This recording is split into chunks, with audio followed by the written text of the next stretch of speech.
Tu ferais quoi si t'étais riche? Mais genre super riche. Je crois que j'irais au McDo, je prendrais une frite, un Coca, un Big Mac. La meuf, elle me dirait, bah prenez un menu. Je dirais non, je suis riche. Bref, c'est l'histoire de deux jeunes sur un canapé, ils vivent dans un appart pourri, ils ont la vingtaine, et des sujets de discussion, sur tout et n'importe quoi. Hé Gringe, qu'est-ce que tu ferais si c'était le dernier jour de ta vie? Si tu devais manger un humain, tu mangerais un homme ou une femme? Je pense que si j'avais une machine à remonter le temps, j'irais tuer Hitler. Ah ouais, carrément. Ils sont pas méchants, mais ils sont surtout très cons, et ils font beaucoup de mal autour d'eux. Aurel, il est où le chat? On n'a pas de chat. Ah mais si, le chat de la voisine qui est bonne. Ah, je l'ai retrouvé. Où ça? En bas. Il était plat quand tu l'as récupéré?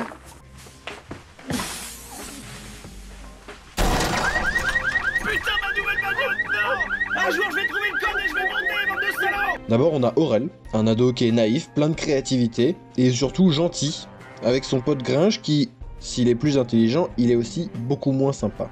T'as pas une capote à me dépanner? Oh, franchement, c'est chaud, il m'en reste qu'une. Bon bah merci quand même.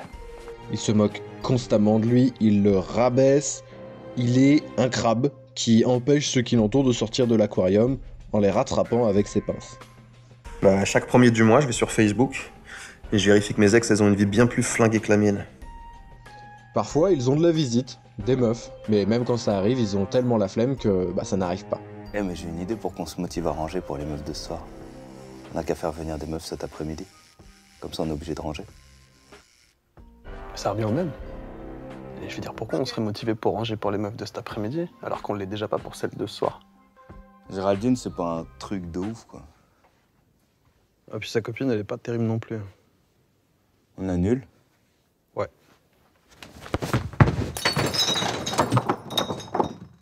Parfois, c'est Claude, le plombier gênant. C'est comme quand tu roules à fond avec ta voiture et que tu renverses un moment handicapé. Bah là, pour pas que ça se sache, mon pote. Non, personne fait ça. Et parfois, c'est Serge, un pote qui aime bien exagérer ses histoires. Comment ça? Parce qu'avant, j'ai pas eu d'enfance. Et je deviens champion du monde de Chine. Ah ouais? Et ce ouf de Steve Jobs, avant de mourir, il a dit, moi je veux que le prochain iPhone, l'iPhone 7, il s'appelle l'iPhone Serge. Ma tête commence comme une fleur. Je fais non, putain, non! Je suis obligé de la ken. Ils ont pas de taf, ils ont pas d'ambition, c'est des larves, et même si j'ai adoré regarder Bloqué quand j'étais ado, aujourd'hui, j'aime pas le mensonge qu'est cette série. Parce que je sais que c'est un mensonge. Orelsan a menti à notre génération. C'est pas un branleur cool, c'est pas un paumé. Bloqué, c'est une production professionnelle de Canal+, avec Orelsan et Gringe qui jouent des ados feignants. Orelsan est tout sauf un feignant. L'image qu'on a d'Orelsan, qu'il cultive, elle est fausse. C'est un bourreau de travail. Aurel, j'ai jamais vu un bourreau de travail aussi acharné.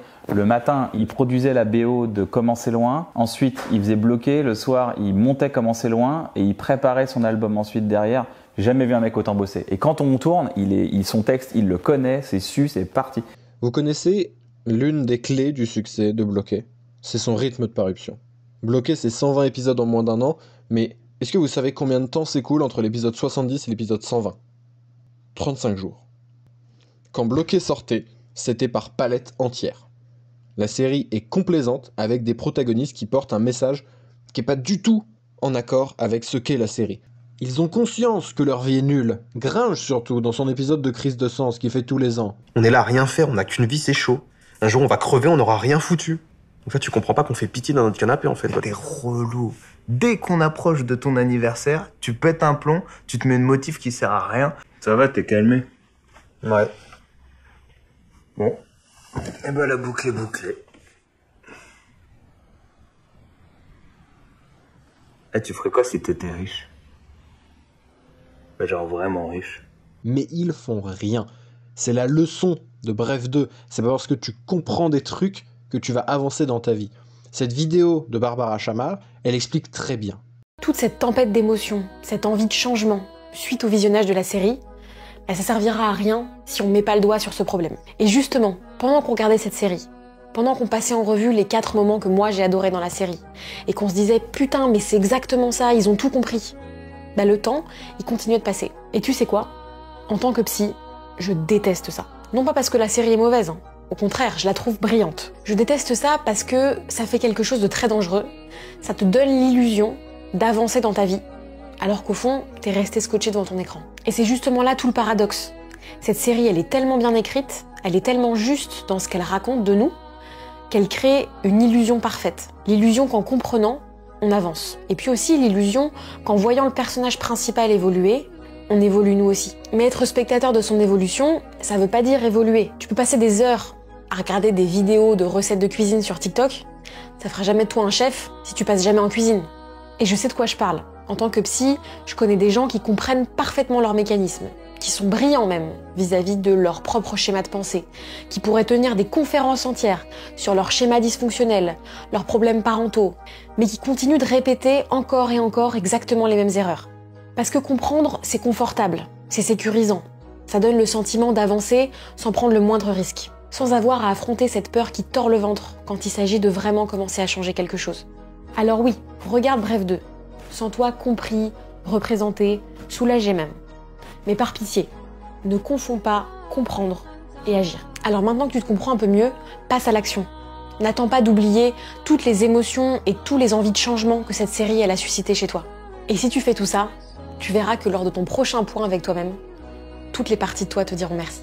Parce que la vraie magie de cette série, elle n'est pas tellement dans ce qu'elle te montre, mais plutôt dans ce qu'elle te donne envie de faire, dans les conversations difficiles que tu vas avoir, dans les changements que tu vas oser. Le personnage de Bref a fait son chemin, et maintenant c'est à toi de faire le tien. Quand j'avais 18 ans, je regardais Bloqué avec des potes et on se disait c'est exactement le genre de conversation qu'on a. On est les mecs de Bloqué.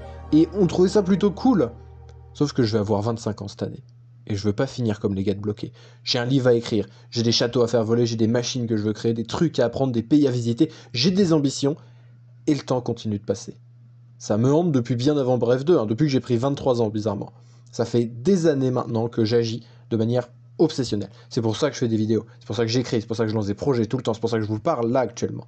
Parce que ma plus grande peur, c'est de me retourner à 40 ans, comme les gars de Bloqué, et de voir que j'ai gâché mon temps. J'en ai déjà gâché trop, je veux plus perdre une miette. Et quand j'ai regardé Bref 2, j'ai eu un rappel de tout ça. Parce que les gars de Bloqué, ils ont fini comme ça. Un jour, j'étais à l'anniversaire d'un pote d'un pote. Ouais, exactement, mon pote, ouais, 40 ans, ouais. Et il m'a dit... Il t'a raconté, Aurel, qu'on faisait du rap avant? Non. Alors écoute bien. Un jour, il y a un mec qui arrive et qui nous dit... On vous a entendu sur Phoenix tout à l'heure et... Voilà, ça déchire, on a envie de vous produire. Tu sais ce qu'on lui a répondu? Non. On va y réfléchir. C'est ce qu'on a fait? On n'a pas réfléchi, on l'a pas rappelé. On est retourné poser nos culs sur ce vieux canapé, c'est tout. Tu sais qui c'était, le mec? Non. Scred. Scred? Le producteur de Manusan et Branche? Exactement, ouais. Ça aurait pu être nous, les canards boiteux, putain. Franchement, moi je trouve qu'on est bien là.